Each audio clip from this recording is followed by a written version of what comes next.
Hello, hello, hello. How are you guys doing? Well, it is 2:13 a.m. and I woke up about a half an hour ago. I don't even remember Alex coming to bed. I fell asleep so hard and I totally crashed out, as I say. And I think it was just because I was just like go, go, go all day today. They just put little lights in front of that rock right there. I wonder if somebody like hit that rock. What, do you want to see? You guys are like, well, of course we want to see. Look. I've never seen anybody hit that rock. It's kind of a hard rock. Like, it would be kind of a hard rock to hit, honestly. But Alex and I, we sat outside and talked for a night, we sat outside tonight and talked for a while on the patio. And then we hung out with the dogs, and then Alex made the most fantastic salads tonight for our dinner, because we're both on Optavia. So he made these salads for us, and then except his had chicken in it and mine didn't. And we watched Pose.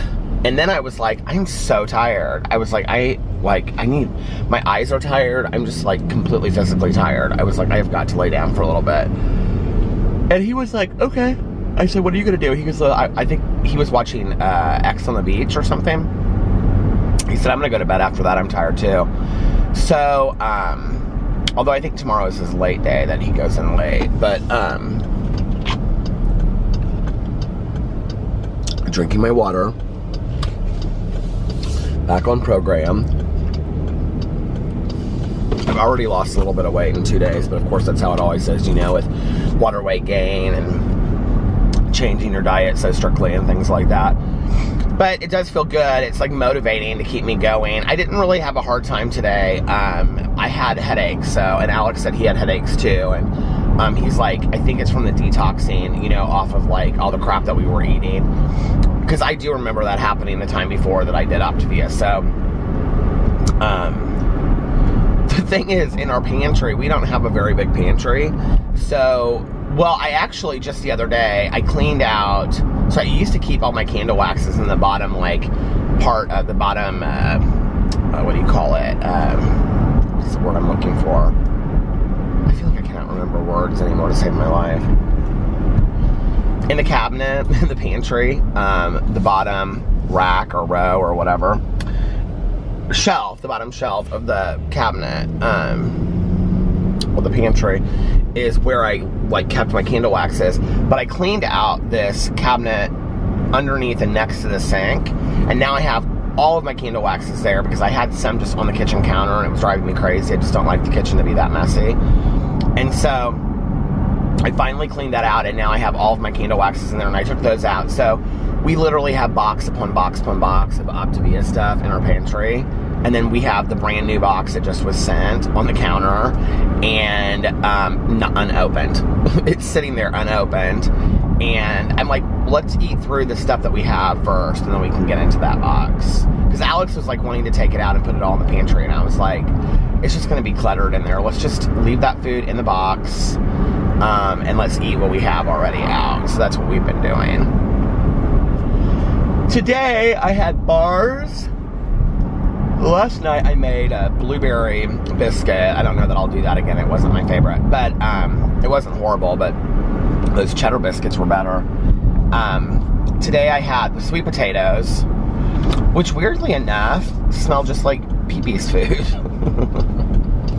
It truly did. They're not bad. They don't taste like they kind of taste like sweet potato mashed potatoes. I don't know how to explain that, but they're not bad. And then I don't even remember what else I had. I had a lot of bars today. Bars are just easy for me to go to. It probably would be really easy for me just to do an entire month of bars, in all honesty.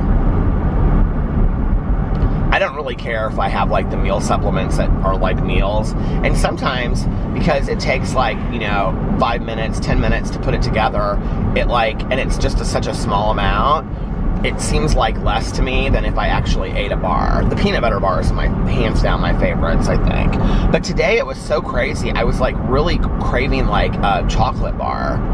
And I went in there and I looked and I was like, yeah, I didn't order any chocolate bars. The closest thing I had was a campfire s'mores bar, and it didn't taste like a chocolate bar, but anyway, and so then he watched X on the Beach, and I went upstairs and I laid down, and I brought Boo Radley upstairs with me, and because he and I take little naps together in the evenings now. He sleeps on Alex's, I have to get the pillows just right. I put one pillow down and then the pillow behind him, and then he like sinks into kind of like in between the two, if that makes sense, and he just looks at me and he's so sweet. And then I lay there on the pillow and I tell him things about himself, like good things about himself. Because dogs need to hear positive things, you know, I believe that. And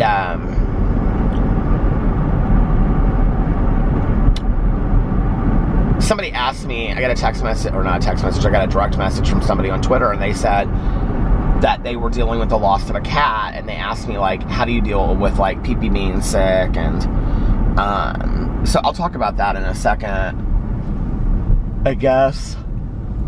I kind of in a weird kind of way, you know, like, we're so focused on trying to keep Pee-Pee living healthy and feeling healthy and good, which he does right now, that I'm more concerned about that than on losing him right now. And there's going to be a time and a place for that, you know? And while he's running around the backyard, like today, oh my God, I was sitting on the back porch, and so I just let them wander around back there because they won't go, like, you know, like they can't get into any trouble. It's just this huge backyard back there, right? But like Boo and Tucker came back in, and I was like, where's Pee-Pee? And I had just seen him, and I went and I looked, and he was like trotting down towards where the pool was. I was like, Pee-Pee, what is wrong with you? He's like totally like fine. Today he didn't cough at all, thank God. And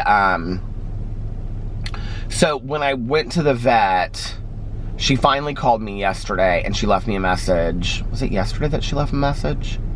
Was it today? It was yesterday.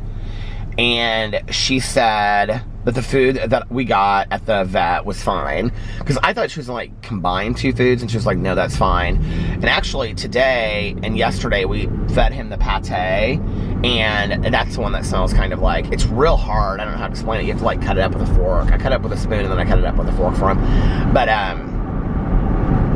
he doesn't eat it all at once, and maybe it's because it's a lot. I don't know. But, like, we put it down, and he eats, like, a third of it or a half of it, and then just now I took him outside right before I left, and he ate a little bit in the kitchen before, and then he ate, like, when I was leaving, he was eating it in the kitchen. So he sometimes, like, eats it as a late night snack, which is fine. She said he could have a little bit of Cheese Whiz for his medicine only, but not anything other than, like, anything more than that. She didn't want me giving him tons and tons of Cheese Whiz. She said she doesn't really care about treats, that he can have treats as long as we're not, like, doing 10 treats a day, which we don't. I mean, we give them maybe, like, 1 or 2 little small treats a day, and she was like, that's fine. But because him being on the new medicine for, like, 3 or 4 weeks now, and it not really making a huge change, she wanted us to put him back on the Lasix and this new one. And she was like, she explained it, and she left me this long message. She's so wonderful. She is just absolutely so wonderful. She left me this long message, and she said, you know, like, we have to deal with the heart issues and the coughing, because if the heart is not okay, then the kidney issue is gonna, there's no reason to even deal with it. So she was like, we have to deal with the heart issue. So if he's still coughing, and the last time I was in there, I was like, he's coughing, but he's not coughing a lot. She was like, I want the cough gone. I was like, oh, okay. And she was like, I was like, so even like once a day, she goes, I want the cough gone. Like, I want him to be okay, like not coughing at all. And she's like, yeah, once a day is much better than he was.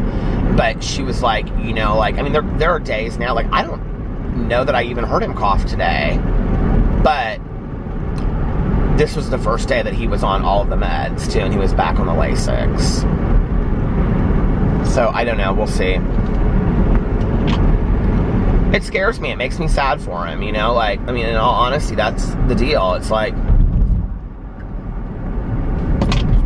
I sit there sometimes and I, look at all of us just hanging out in the living room, or as I'm watching them like run around in the backyard, or we're laying in bed, and I think this is a special time and moment in life. This is this moment that we're having right now will never be repeated. We're not going to ever have these 3 dogs again, and it's like, it makes me really, really sad. And especially as a person that has attachment issues, I struggle with that stuff.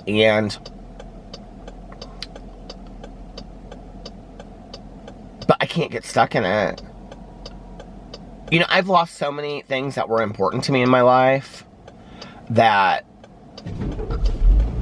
I think, especially with like my mother and my aunt and my uncle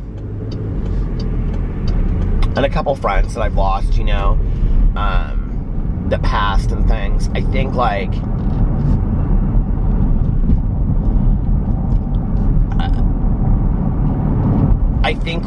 one of the things that has been good for me to learn is to stay in the moment and enjoy the moment that you've been given.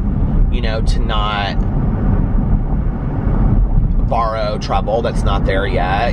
Sometimes I look at PP and I think, my God, he could live to be 15 and a half, or he could be gone in a month. I don't know, and for me to borrow trouble and just be upset every time, I just can't do that. I just can't,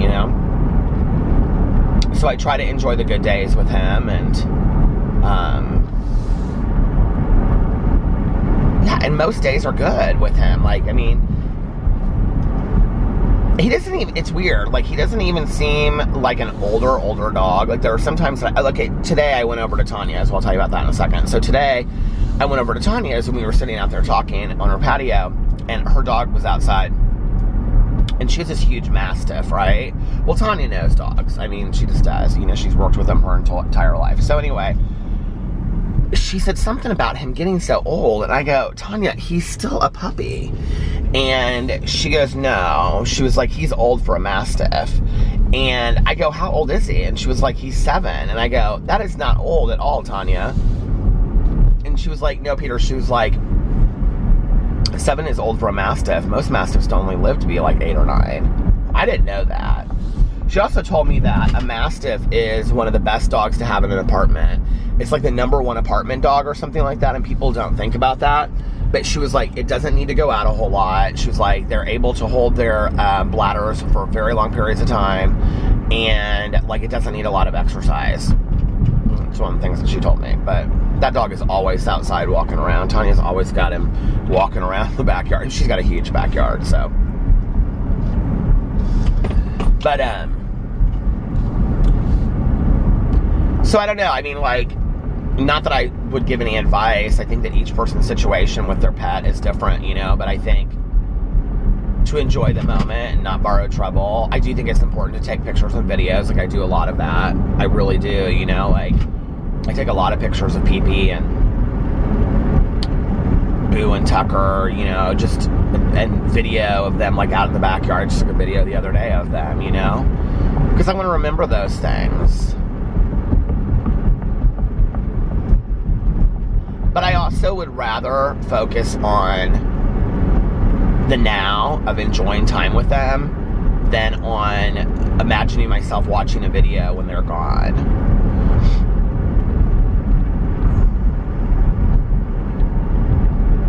I guess as an adult, I really haven't grasped that idea yet that when you get a pet, there will be a day when they're gone. I still really don't think that way, but I don't really think that way about much in life, I guess. I don't know. I'm not much of a pessimist these days, or I'm not very cynical. I'm kind of an idealist. I kind of live in a dream world. I'm very hopeful about things, and so I don't see that part of it, I guess, when I look at it. Which is good, because I know that Alex is really, really struggling with this. But this is the first dog that he's ever lost too, and I say that, and it's but PP is fine. If this was a human being, would we be talking to them and going, it's gonna be so sad when he's fine, that's the thing, and I want to enjoy the good days, because there may be not good days ahead, so. I don't know. I think the other thing is get a really good vet that you trust and that you can actually communicate honestly with. I mean, I break down in my appointments with the vet. I mean, the very first time she ever told me that he had heart disease, you know, and I looked at her and I said, how long do you think that we have?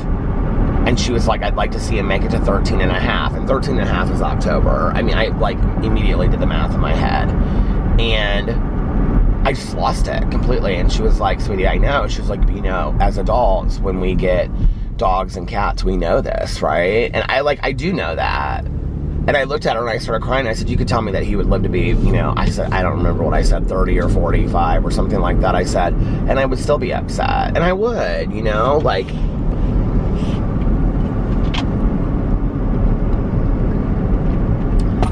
But I think as humans, we have this idea that we're immortal anyway. And so are all the things around us, you know, and that we're just going to live forever in this immortal world where it's just not that way, you know. And that's kind of the sad part of life, but.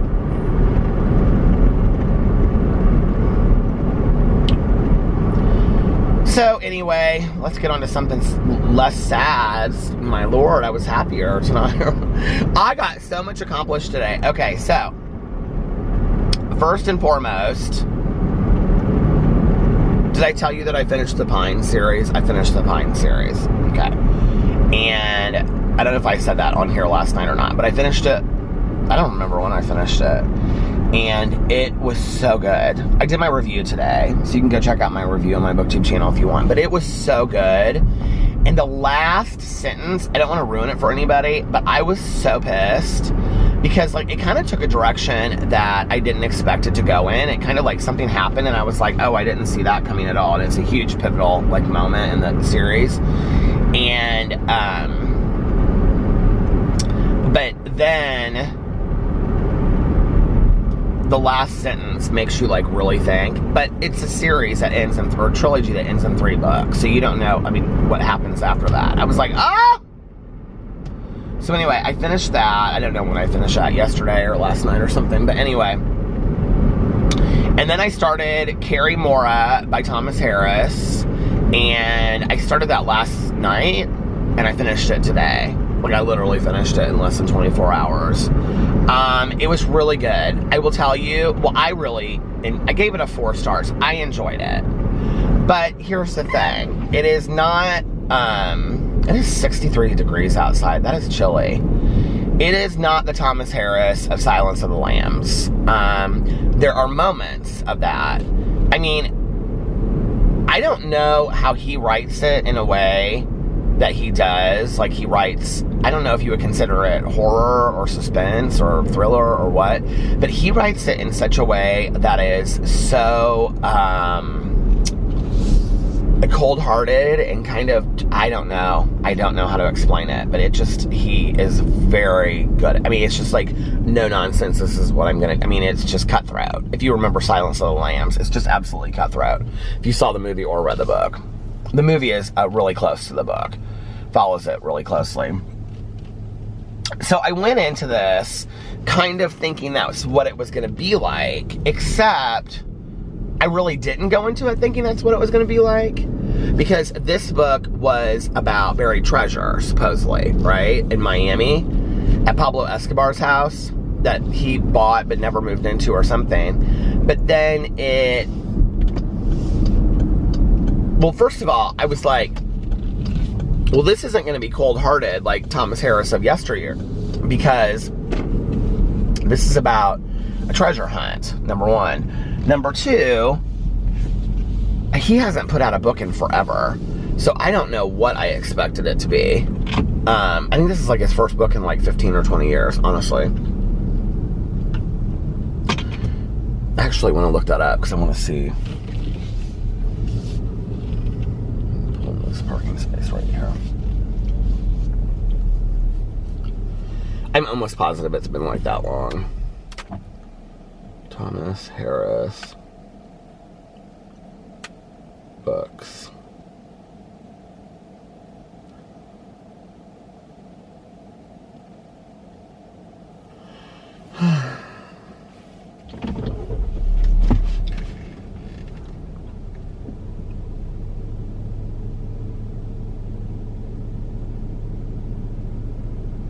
Black Sunday, I've never read that one, but I've heard about it.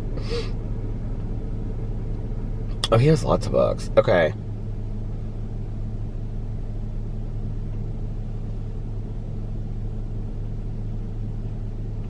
$75, Black Sunday.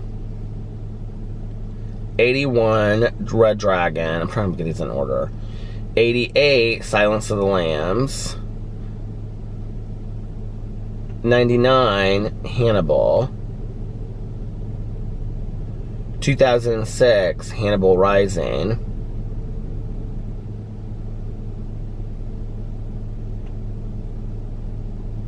$2019, Carrie Mora. Is that it? And then the Hannibal Lecter collection, that was like a box set that came out last year. So he hasn't written a book in 13 years. Okay, and I'm telling you right now, I can't believe that this is the book that he put out. Like, it wasn't bad at all, but it almost kind of makes you wonder if, like, he got really stuck.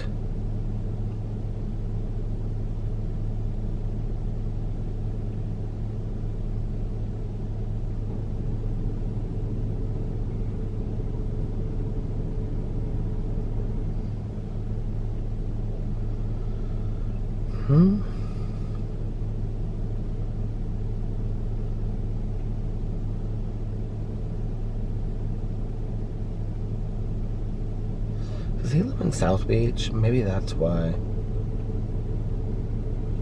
Maybe that's why he hasn't. Thomas Harris hasn't written a book in, I'm just going to put in years because I don't want to get it wrong.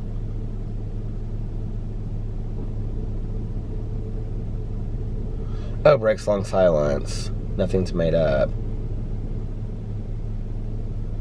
In his first substantive interview in 4 decades, the Silence of the Lambs author Thomas Harris says he's never made up anything, a surprising revelation given the nature of his biggest and most monstrous creation, Hannibal Lecter. I don't think I've ever made up anything, he told the New York Times in an interview published Saturday. Everything has happened, nothing's made up. You don't have to make anything up in this world. That's interesting. The article's author, Alexandra Alter, wrote,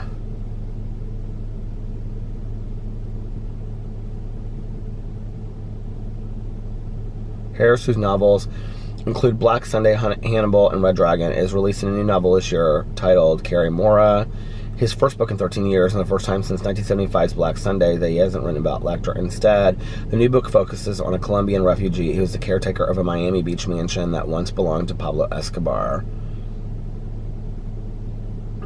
He said, this Hannibal character still occurs to me, and I wonder sometimes what it's up to, but I wanted to deal with Miami and the people here and the struggle here and the aspirations that I see in the new people that come here. I will say that, like, you know, this one book that I've been working on off and on for a long time that I've had ideas about the woman that goes to Miami to see her friend that's sick. Like, there is that to Miami. Like, Miami is a character in itself.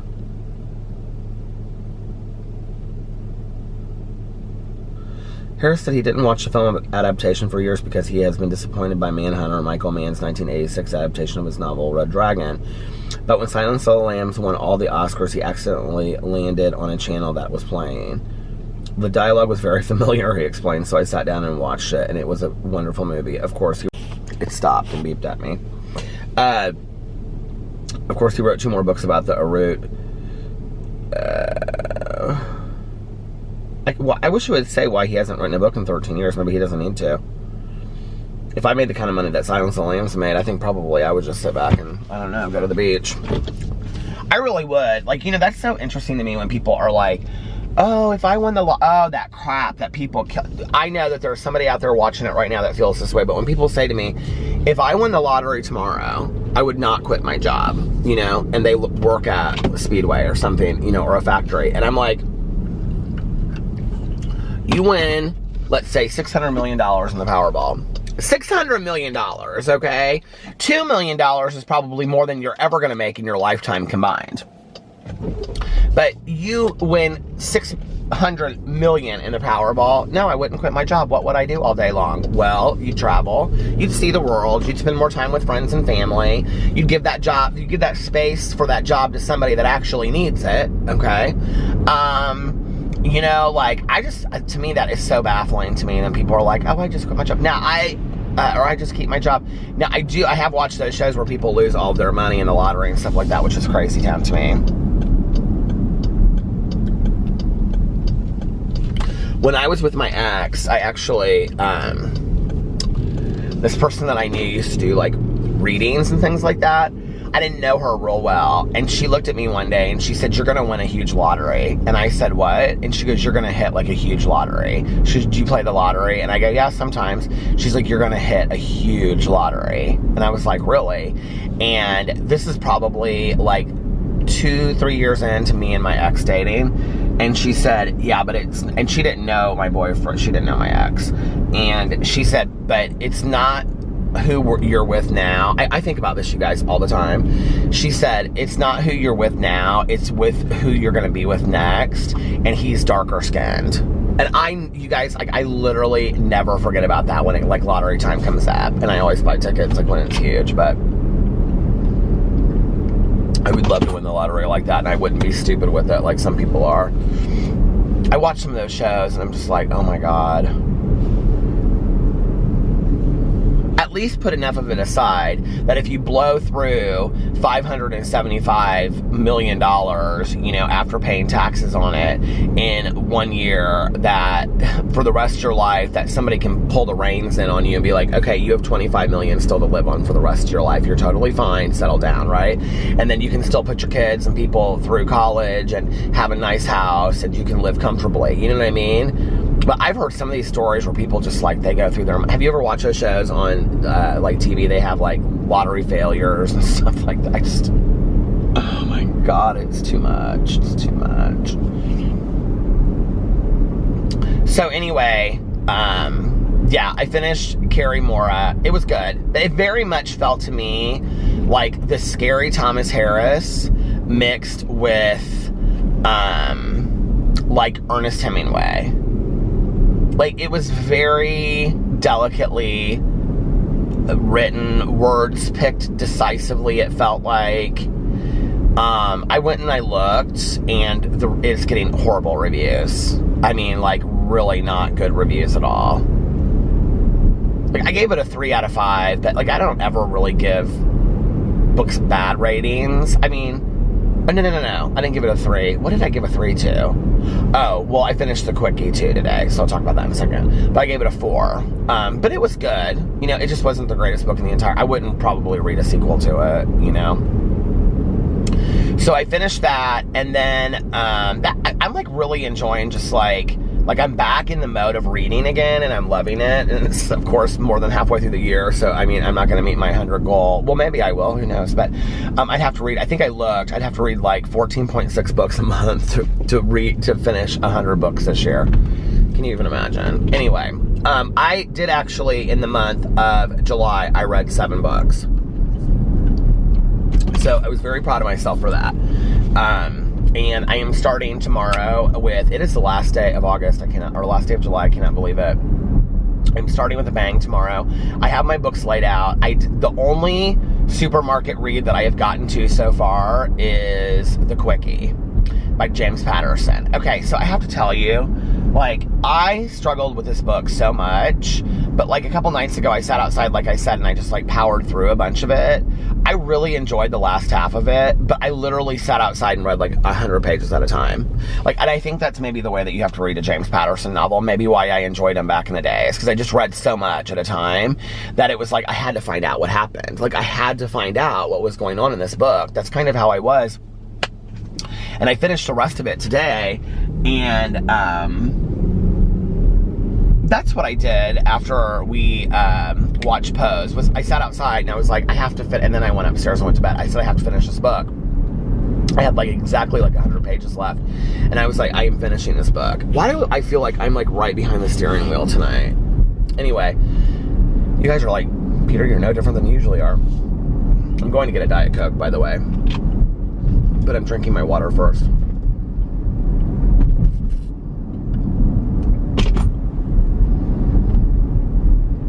So I finished a Quickie, and then I have Camino Island, The Sky Will Fall by Sidney Sheldon, Camino Islands by John Grisham.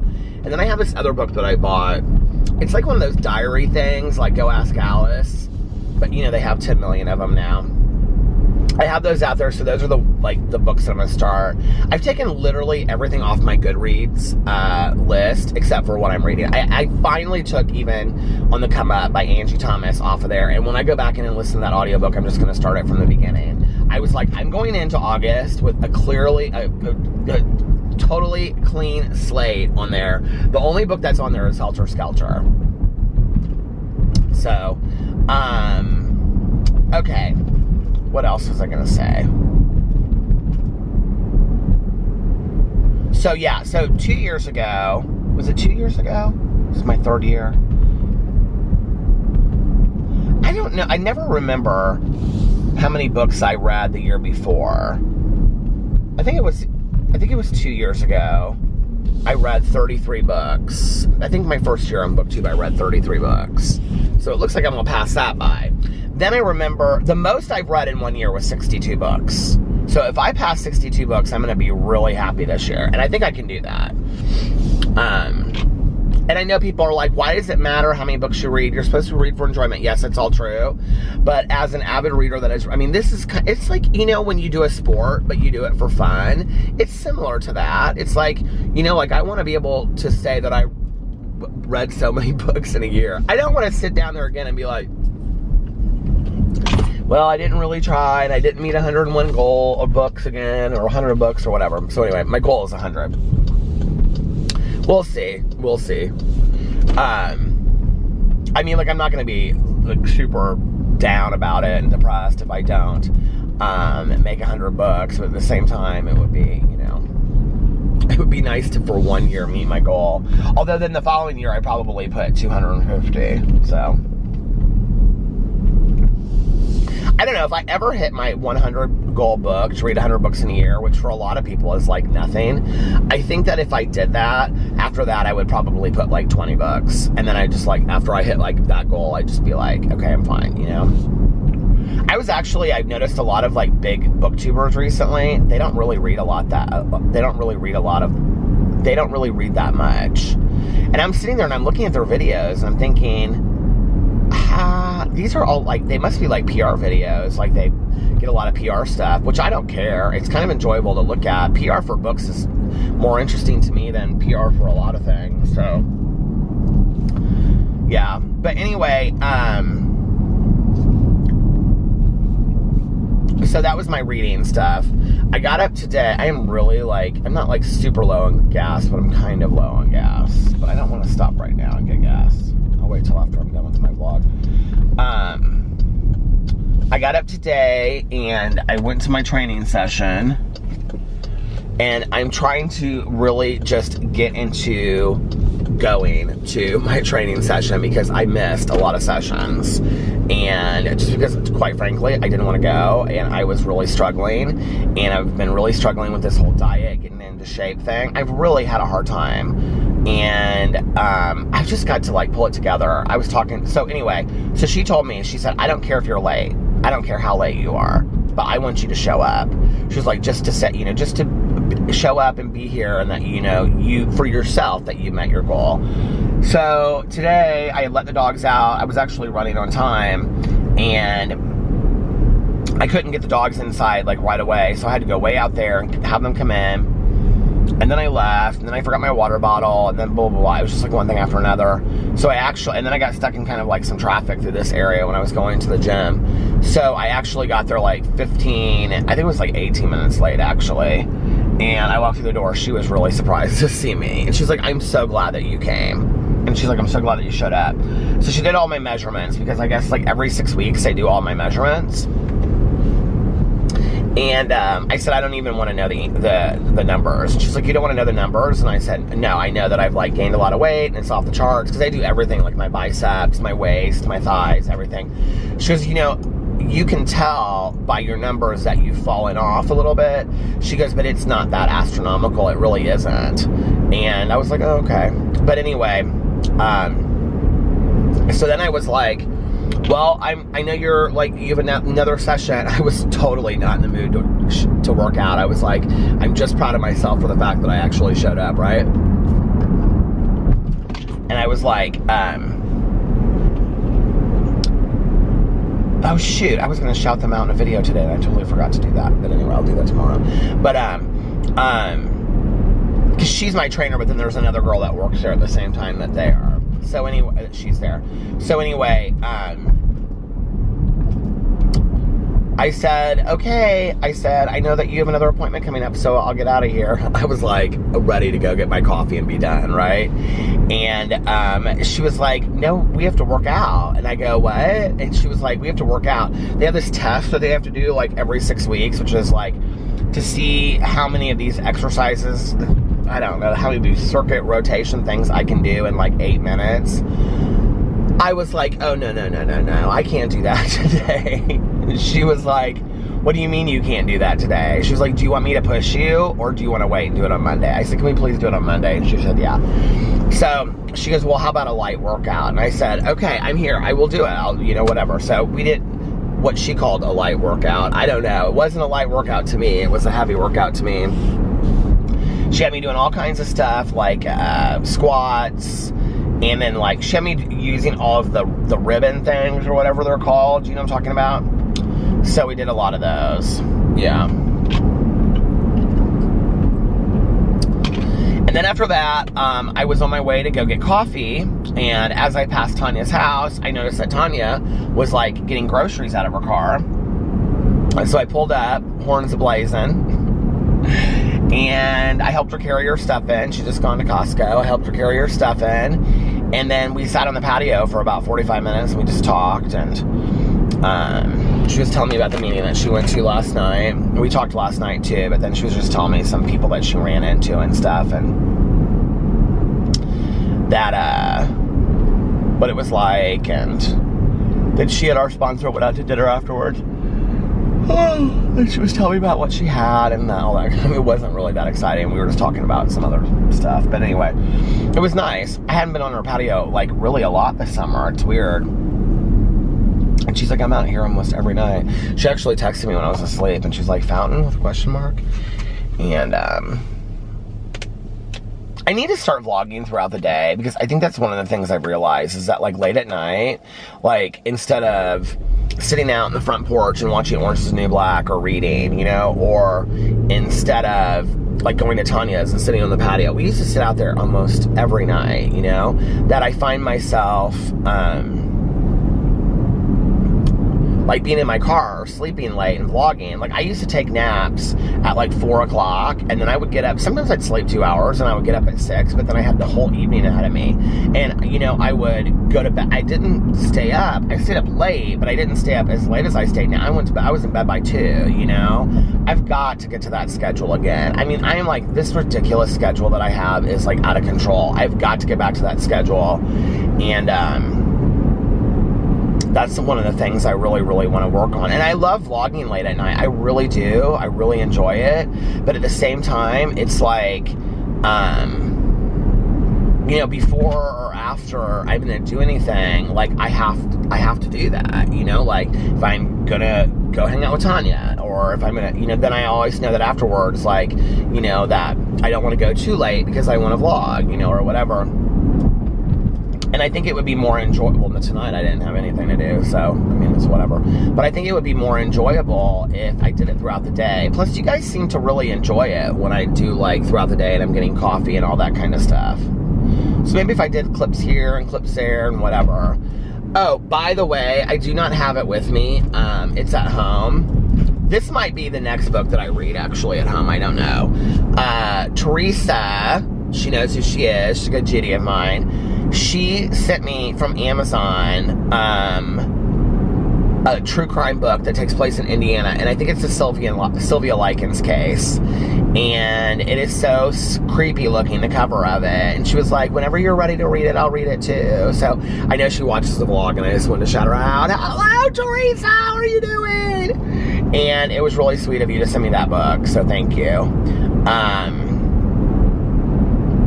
Yeah. Okay, so then I sat outside with Tanya for a little bit, and then I went and I got my coffee at Starbucks.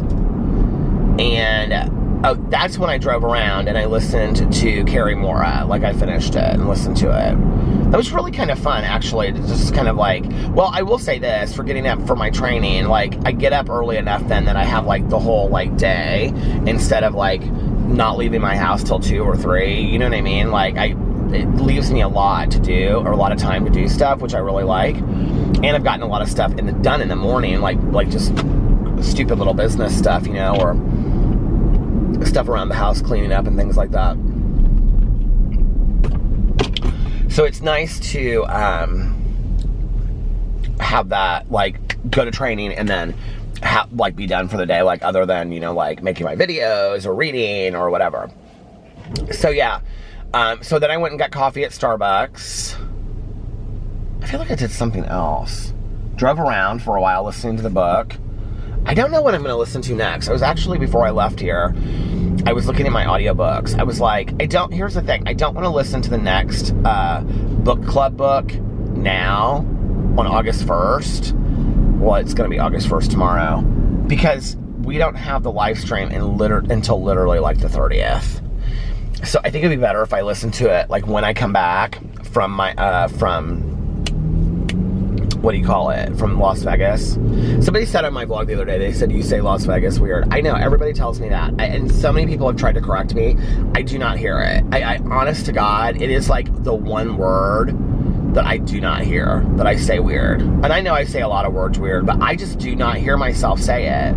It was so funny, because I was actually talking to Rich on the phone, I don't know, like a week ago, and he was like, it's so funny how you say it. He was like, I love how you say it. I was like, how do I say it? And he was like, Vegas, or something like that. And I was like, what? And he was like, I always say like Las Vegas. And I'm like, well, what do I say? And he was like, I don't know, you don't say that. And I was like, everybody says that, but I don't, Las Vegas, I don't hear it. I don't hear how I say it differently.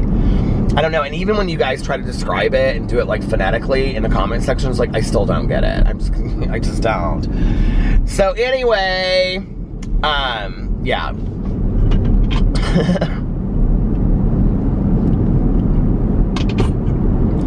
This is actually the last vlog of July, but the first vlog of August. I've been getting my vlogs up earlier. Have you guys noticed that? Do you like them earlier or do you like them later? One of the things I've noticed is that when I post them earlier, not as many people watch them. And I wonder if it's because people don't get them as much in their notifications. I don't know. Should I start, like, on my main channel? I've gone into the community tab and I've started to post, like, every day when I post a video, I post it on my community tab as well. Do you think I should do that with my vlogs, on my vlogs community tab? Like, would that be helpful? Do you guys all get the notifications? If you watch my videos regularly on this channel, are you subscribed? Are you subscribed to all my channels? Could you please subscribe to all my channels? That would really make my day. Oh, by the way, if you haven't already, could you give this video a big thumbs up? I would appreciate it. A big like. I rarely ask for that on my videos. Like, I never say anything about, do we care about likes anymore? Does that matter? Does that mean anything? I think back in the day, it like really helped videos like trend. I don't know, I've just never thought that way about the videos. So anyway, speaking of videos, I then came home and oh my God, I was really having a hard time just like sitting down today. I was like, if I sat down, I was afraid I was gonna fall asleep. I was like so tired. I actually laid on the bed for a second. I was like looking through like receipts on my phone and stuff like that. I knew I wanted to do this Laura Lee and Manny Mua video, but I didn't know how I wanted to do it. I'm gonna do another one like in August, but I wanted to do kind of like a where are they now kind of thing. And so I kind of like just laid on the bed and did that. But then like I tried to figure out how I was gonna put that together. And then I went and I made that video, and all of a sudden I was up. I was like, okay, I am up and ready to go now. Oh, my lower back is killing me. And then I did my meditation video for Peterisms. I read 2 meditations on there. And then I did my book review of the Pine series for Peter Likes Books. So, 3-4 videos today. Yeah, this is actually my first, did I say this already? I just said this, didn't I? This is actually the first video for August. August is going to be a good month. I'm really excited about it. I'm going to stick to my working out and getting back into shape. I'm going to lose weight. We're going to go to Las Vegas, however you say that. Las Vegas. Las Vegas. Las Vegas. Vegas. Vegas. And, yeah, I got to go to Half Price Books tomorrow, actually, to pick up the August read for the supermarket reads. And then San Diego in September, but I'm not even thinking about that right now. I'm going to go to the pool a lot this month. I have been a little sore, though, from the other day when I went to the gym. Not my lower back. This is from sitting in the car, like, hunched over while I'm vlogging. Ugh. It's like my lower back and then my thighs. See how hard I work for you guys? Driving around in a car talking to you. Okay.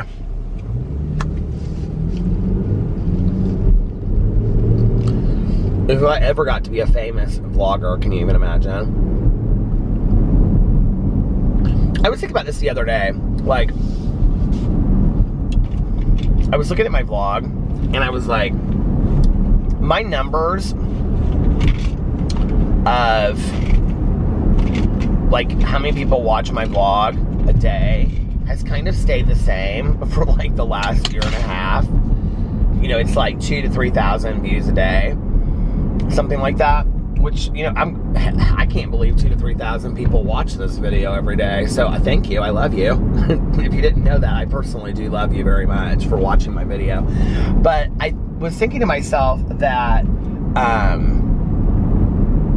like, there must be people that fall off from watching it. Because, like, I haven't, like, really lost a lot of subscribers. And I gain, like, you know, I don't know, 20 or something, or 10 a day or something like that, you know. And so it's like there are more people that watch it, but it's like, it's not like the number is doubling or anything, which, if you think about it, now I got my glasses on, I can't do math, but if you think about it, okay, like the course of over a year and a half, that number should be increased. You know what I mean? It's gonna stop. Hold on a second. But that number should be increased, not decreased. And so it's not decreased, it's just staying kind of the same. And I'm like, I'll have like 300,000, I was gonna say 200, dream higher, Peter. 300,000 subscribers on this vlog channel, as if. Can you even imagine? Oh my God, I would love it. I would love if like 100,000 people every day watched me drive around in a car. That would make me so happy. But anyway, and just talk about my random life and stuff. I think, you know, anyway, what was I gonna say? Well, somewhere along the way, I was going to say if I ever got to be like that huge kind of vlogger, like, you know, those David Dobrik types, I just hire a driver. And then I just sit in the back seat. Like Taxi Cab Confessions. No, I wouldn't. Not really. That's laziness. Why would I do that?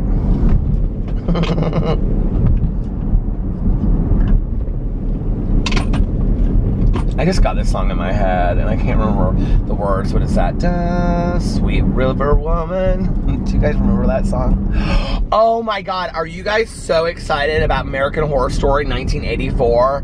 You guys, it looks like a horror movie from the 80s. I'm so excited. And Alex looked at it today, and he goes, I want to make sure I don't go too far. But he looked at it today and he said, is that what 1984 was like? And I said, I don't really remember 1984, to be quite frank. And he goes, what do you mean? And I go, I just don't. He goes, you were 12. And I go, yeah. I go, it kind of was. I mean, I do kind of remember that. But I mean, I don't remember 12 that great. But it's interesting because, like, 84 in American Horror Story looks very similar to, like, 87 in Stranger Things. And those were two, like, very different. I mean, they really were, like, over the course of, there are so many cars at McDonald's, oh my God. Over the course of a couple of years, I mean, like, the style really, really did change. But I think Stranger Things does style fantastically. So the American Horror Story this season is called 1984. It comes out in September, and it is about a bunch of kids that go to a camp. It's very much like not Michael Myers, it's Halloween. Jason from Crystal Lake and Friday the 13th. Thanks for my down. Can I help you? Can I get a large Diet Coke, please? Large Diet Coke, in? Nope, that's it. Alright, 109. I have all my change right here. So I'm excited to see that because, of course, I love horror movies. And these are the series, you guys. I have so many series I have to watch. I have to watch, well, finish Grace and Frankie. I have to watch, what's the other one? Oh, Orange is the New Black. And this is so weird. You guys know how I get like intuitive feelings about things? So, Wentworth starts this week, and I have that. So I've got 2 whole series to watch, plus half of Grace and Frankie. And I want to watch Big Little Lies, season 2. I haven't watched that yet. Don't tell me about it. Just let me know if it was good or not. That's all I want to know. And then I kind of would like to watch Sharp Objects, and I have to finish You on Netflix. Oh my God, I've got so many things to watch. If that was my husband, he'd have it all done in 2 weeks. Anyway, do you guys know that there is it's called like Wentworth Con or something in LA, and it has the 2 guests are gonna be the woman that played B. Smith, and then the woman that plays the psychiatrist that falls in love with Frankie.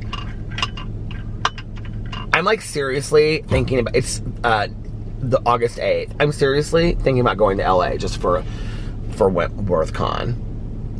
Although I can't imagine like a convention over an entire just one TV show. I'd have to kind of look into it to see what's really going on with all that, you know? Like what there is to do. Like what do you do for a convention for Wentworth Con?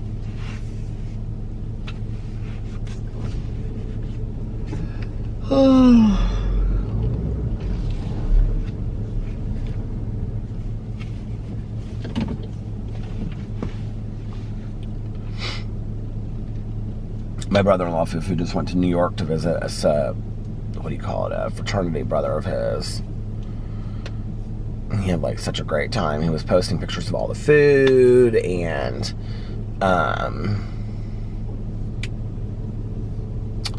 you guys know what? I have been a vegetarian for 2 years as of today. That is so crazy to me. 2 years. I remember when well, I've been a vegetarian before. I always think it's been in the past I was like a vegetarian for 3 years, but I actually think this might have been the longest that I've been a vegetarian. I like the other chopstick. Like I really love the Huckleberry. Delia, you are fantastic. But the strawberry banana is so good. It tastes like a sweet tart. Oh my God, it's so good.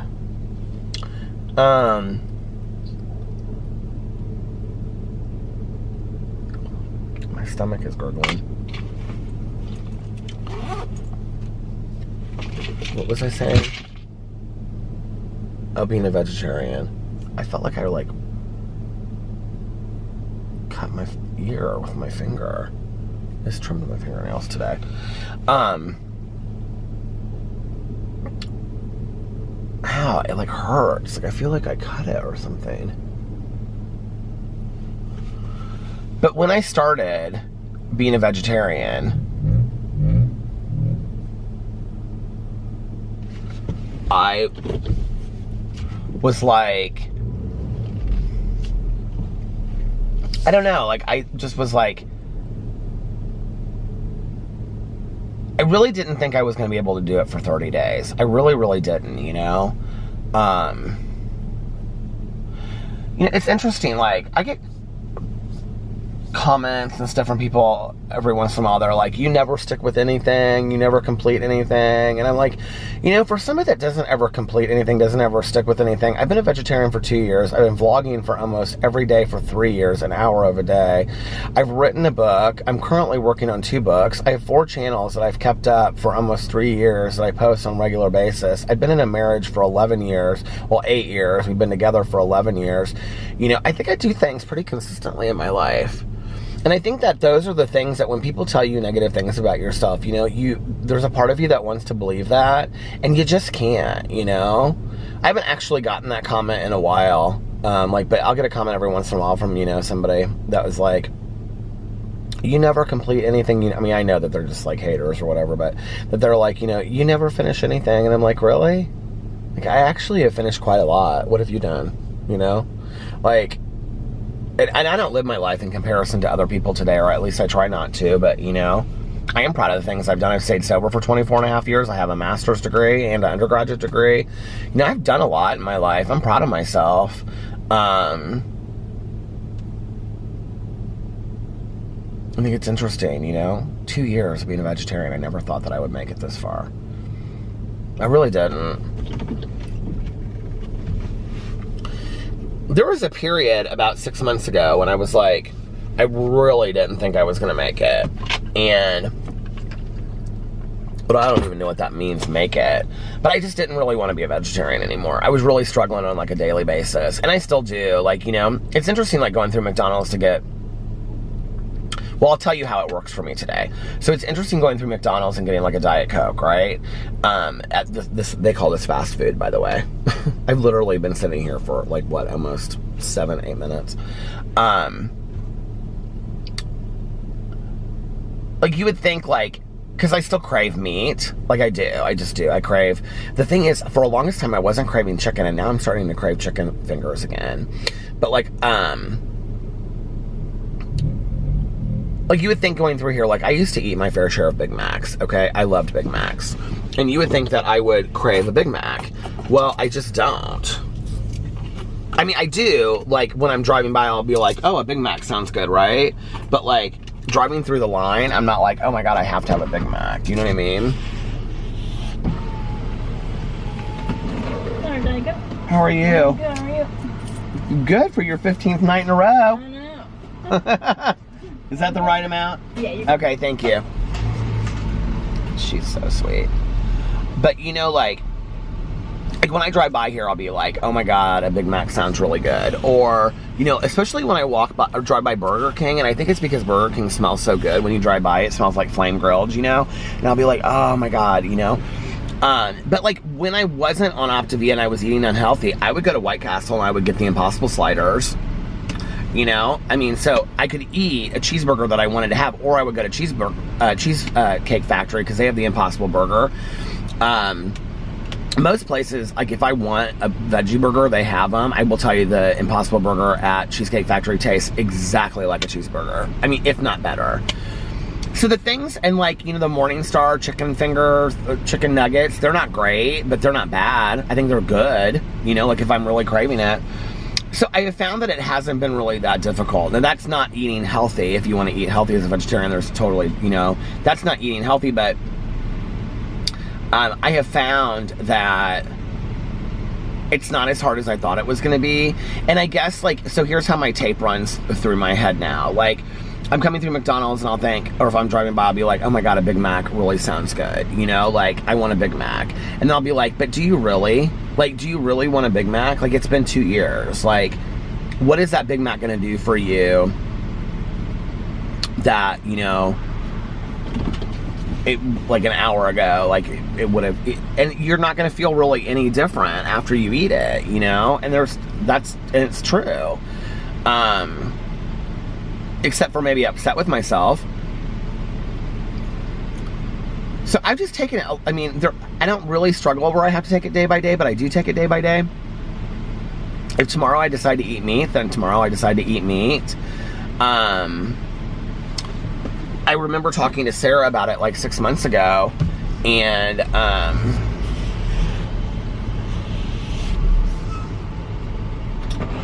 thank you, darling. You're welcome. And I was like,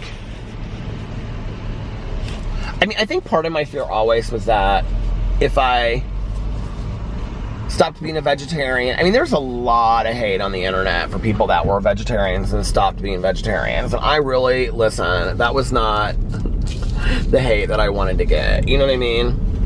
And we were somewhere eating because Sarah has gone back and forth between being a vegan and it was like almost kind of a joke at one point. She's not now a vegan, but she was like going back and forth and trying to be vegan. And I was like joking with her one night, and she was like, dude, you're just jealous because you want a cheeseburger. And I'm like, well, maybe that is it. I don't know. She goes, well, why don't you just have a cheeseburger then? And I was like, okay. And she was like, no, really? She was like, why don't you? And I was like, I just know that there's going to be a lot of hate that I'm going to get and whatever. And she was like, do it because you want to do it or don't do it. She was like, seriously? She was like, why do you care what other people think? And I mean, that's easier said than done, right? But that was kind of the turning point for me when I realized I really am doing this for me, you know? And I think that no matter what happens going forward in my life, I think that if I decide to tomorrow stop being a vegetarian, and I'll tell you, it won't be a planned out thing. It won't be like I'm going to stop being a vegetarian, like I think like a calculated decision. It'll be like where I'm really, really craving something that I want to have. But, you know, in all honesty, in 2 years, that has not happened to me. That really hasn't. I mean, I feel like I'm missing things, but there are so many food substitutes now for things. And I just don't feel like I'm missing things, I guess. You know, like sausage and bacon are extremely hard for me. A really nice red steak, like thick steak, I miss. But like, I don't need that. Like when we go to steakhouses, I get a wedge salad and I get like French fries and it's like carb central. So it's like, I'm just as happy, right? You know what I mean? Like, I don't need that. When I'm craving chicken nuggets or when I'm craving, like, you know, cheese pizza is just as good to me now as anything else. I don't know. It just isn't that different. You know, it just isn't that hard. So, but that was kind of the turning point for me. What it was when I was kind of like, yeah, I don't really care what people say about it. And if people have issues with it, then people have issues with it. And I think I talked enough about it at that time that there were so many of you on here that were like, if you don't want to be a vegetarian anymore, don't be a vegetarian. Like, we don't really care, you know? And then I was like, okay, so I am doing this for me. And it kind of took to, like, a positive turning point. It was, like, good for me. So, I don't know, but I remember when I started it, and it was because I had seen this, like, propaganda thing, you know? And, video, I think it was on PETA or something about change. I've talked about this so many times on here, but you know, it wasn't just that. It was that I had read that book, Skinny Bitch or Skinny Bastard, I can't remember which. I read both of them, but in there it talked about like vegetarianism and veganism and how like our bodies are really made for that, and that it's really a healthier life source for us. And I know that people want to fight me on that, and they want to believe that, you know, we're supposed to be carnivores and all this kind of stuff, but that's really not the case. And I had read a lot of these studies, and like I remember talking to my dad, you know, and I trust my dad as a medical professional, and you know, he said to me, he was like, no, he was like, a plant-based diet is 100 times healthier for you than to eat, you know, red meat and chicken and things. He's like, it's just our bodies don't it's better, it's healthier for us to eat plant-based diets, you know. And I would see all these articles of people that like were living to be like 80 and 90, and they were vegetarian and they were vegan and they were still really healthy. And I thought, oh my God, like, you know, this was something I want to do. And so I thought, well, I can do this. I can do this for 30 days and, you know, decrease what negativity that I'm putting out there into the world from my diet. And then 30 days came, and then I would have to go back and watch some of those vlogs, honestly, because it's interesting. Like 30 days came, then 60 days came, then 90 days came, and then I just didn't stop, you know? And then I just was like, I don't know. Maybe I'll make my video about that tomorrow, though nobody would even really care, would they?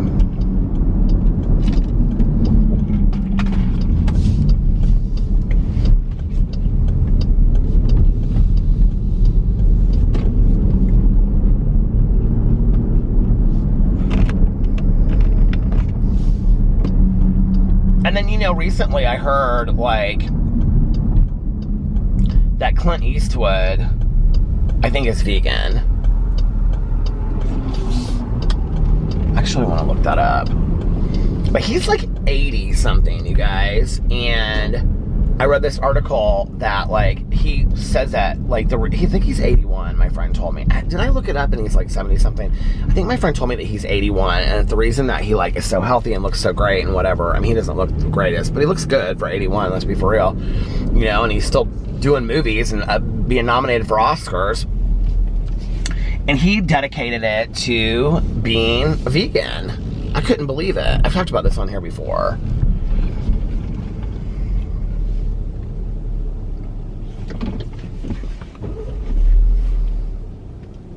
My dad loves Clint Eastwood so much. Clint Eastwood.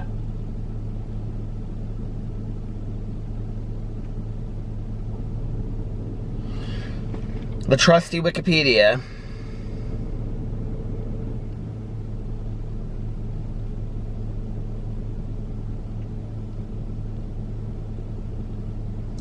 Oh no, he can't be 89. Is he 89? Oh my god, you guys.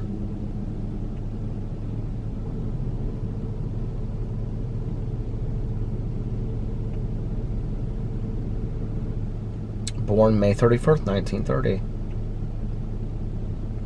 Yeah, he is, because he's 10 years older than my dad. That's weird.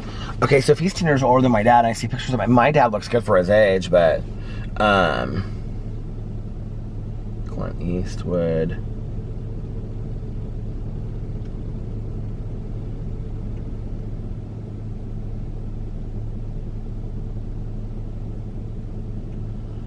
Clint Eastwood vegan interview. Contrary to published reports, Clint is not a vegetarian. He is actually a vegan. According to Clint, I take vitamins daily, but just the bare essentials, not what you'd call supplements. I try to stick to a vegan diet, heavy on fruits, vegetables, tofu, and other soy products.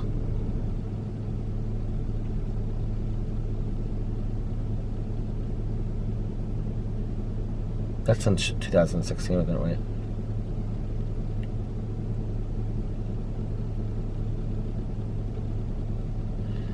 Well, here it says that he eats meat, and people are, like, questioning it. See, this is where it's like, I have heard some people say that he eats a strict vegetarian diet, and others say that no, he doesn't, that he does eat meat.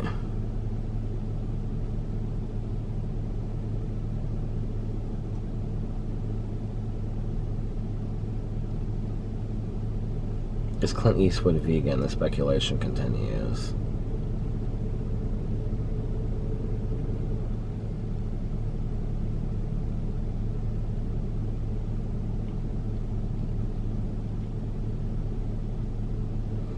Okay, wait, when is this from? This is from 2009.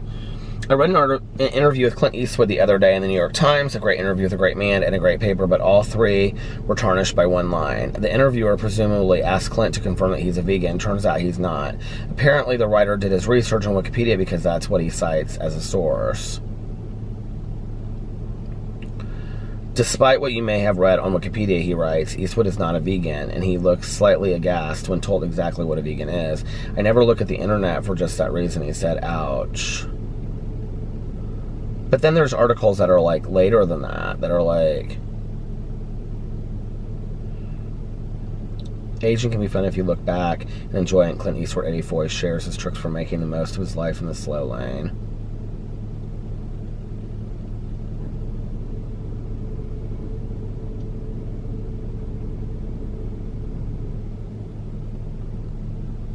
Never let the old man in.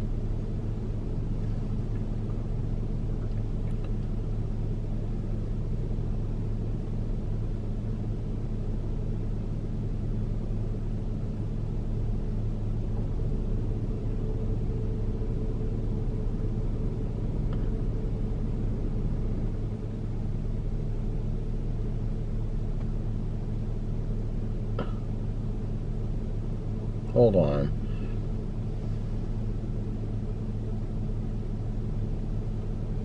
Well, I guess we'll never know. 14 things you may not know about Clint Eastwood. He's allergic to horses. He never says action when he directs. He never says actions. He's directed more films than Steven Spielberg. He is a vegan. What does Clint Eastwood eat? Let me guess. Beef jerky, raw steak. Clint is not a vegetarian. He is actually a vegan. According to Clint, I take vitamins daily, but just the bare essentials, not what you'd call supplements. I try to stick to a vegan diet, heavy on fruits, vegetables, tofu, and other soy products. You know, this is the thing I would suggest to people. I think if you're going to go into it, like, this is what I would really suggest, because it really does kind of weigh heavy on your heart. Like, this is when I was talking about it, that people would remember it. Was that it feels very much like Puritanism in, like, recovery. Like, it stopped. Okay. So, but it's kind of like Puritanism in pilgrimism, but you know what I'm saying, like in recovery, like when you don't like drink or use anything, and then if you do, like, that's called a relapse. And you know, so it's kind of like that, and you kind of have that mentality, or maybe I have that mentality because I'm a person that's in recovery, that like, oh, if I were to eat a cheeseburger tomorrow, that would mean that I'm not a vegetarian anymore, right? Well, it was me, and then I start all over again, and it's been 2 years and whatever. Instead of like what Alex's friend Sarah does, where she eats more plant-based, right? Like, it's not like she's just eating like a steak every night. That's not the case. I mean, she eats really plant-based, really healthy, like what she was telling me about, you know, making the quinoa or whatever. You know, she eats a lot of that, couscous, things like that. And then, like, with steamed vegetables. But then if she wants to have wings, you know, at BW3, she's going to have wings, and she's not going to feel bad about it. And I don't know, I think that that's kind of like a way to do it, like, to aim in that direction. And then if you decide at some point that you want to have a cheeseburger, and don't feel too bad about it, right? And if you want to be a Puritan, you know, about being a vegan and about being a vegetarian, I think, because I think it's also, to some degree, there's a crossover into where it's just really more of like a stance, and there's more behind it than just the food eating, obviously, right? But it's like, you got to figure out why you're doing it. I don't know. I just can't believe it's been 2 years.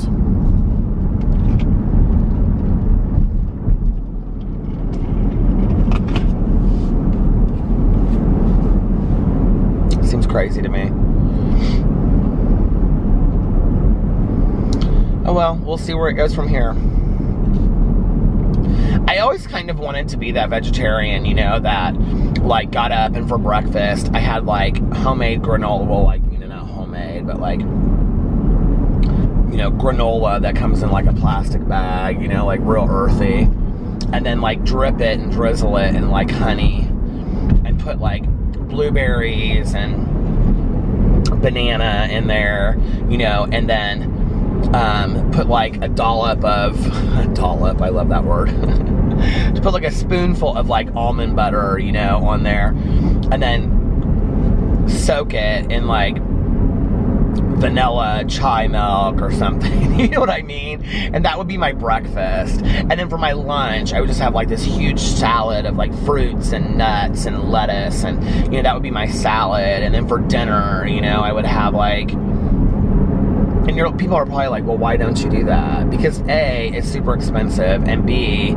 because it's actually not as low fat as you would think. That's the cereal that I just told you about. It's probably like 2,000 calories. I'm not even lying to you. When you see those pictures of people that they put that, I like actually have recreated some of those.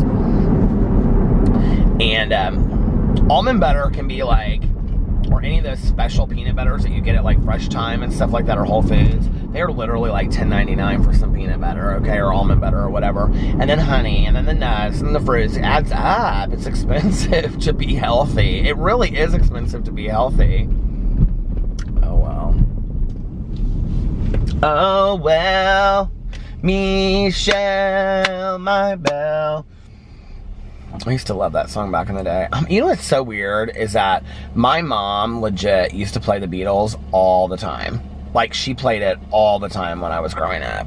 And since she's not around anymore, I don't ever hear the Beatles. Isn't that so nice of her to give me napkins? I think that's so nice. This is kind of a longer vlog tonight, isn't it? Who knew? Michelle, my belle. I think I'm gonna start traveling a little bit more. Like, we travel a lot, but like, just doing little weekend trips here and there. I think I want to start doing that more. I want to go to like Miami for a weekend, and you know, like, what was the last trip that we took?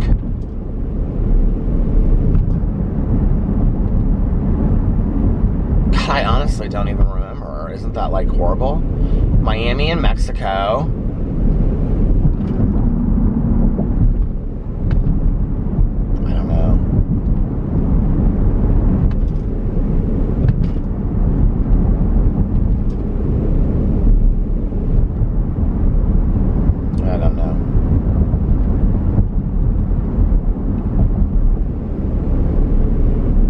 I think I want to go to like Aruba, like around Christmas time, maybe in November.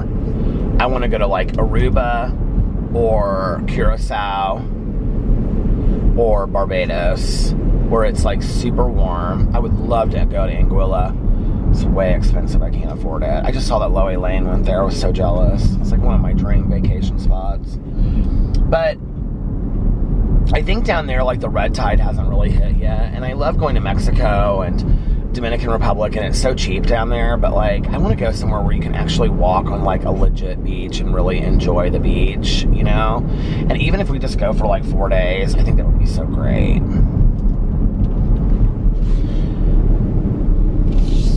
If you have, like, traveled anywhere and have, like, tell me where some of your favorite places, Caribbean, Mexico, destinations are. I would like to know. I'll tell you where else I've never been that I think would be kind of fun, but I think it's real party-ish, is Key West. I've never been to Key West. Oh, no, that's not true. I went to Key West with my dad and my mom. Well, we actually went to Marathon Key and stayed. But for like a day, we went to Key West, and I remember we went to Ernest Hemingway's house, and there were like 10,000 cats or whatever. And then, which is so funny in retrospect. So I became such a huge, that's how young I was, you guys. I went with my mom and dad when they were together. And I think I was like 5 or something. And I was more of a Mariel Hemingway fan than actually an Ernest Hemingway fan. She was his granddaughter, I think great niece, maybe? She wasn't his granddaughter. But anyway, I remember we did that, and then we went to that Sloppy Joe's place. It's like real famous down there. But I'd like to go down to the Keys again. I actually think it would be fun to drive from Miami to the Keys.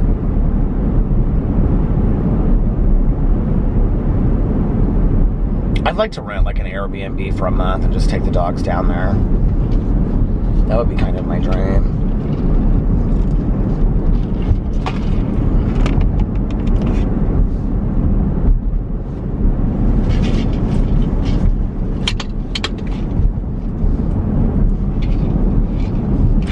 I have like legit nothing to do tomorrow, which is so nice.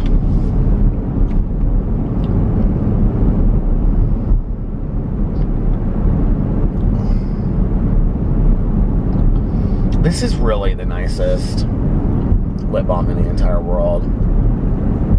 I'm gonna link this underneath there. Chubby Chap. I gotta remember that. Chubby Chap. Drink a little bit more of my water. Tanya always says, you gotta get your waters in. I'm like, I just always have a water with me wherever I am. I legit have 3 cups. I have that. And I have my Starbucks cup. It's like weird, like the Jeep Cherokee has this little like thing, like this little cubby hole over here next to like your, like down here. And it's like the perfect place for like a cup like that to go and just sit for like the next day. Oh my gosh, my lower back is killing me.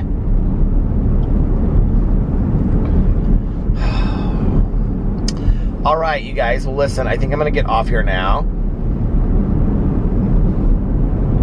And, I don't know, pick another book to listen to. So, I hope you guys are having an amazing Thursday. I hope you're having an amazing Thursday. Unless you have other plans.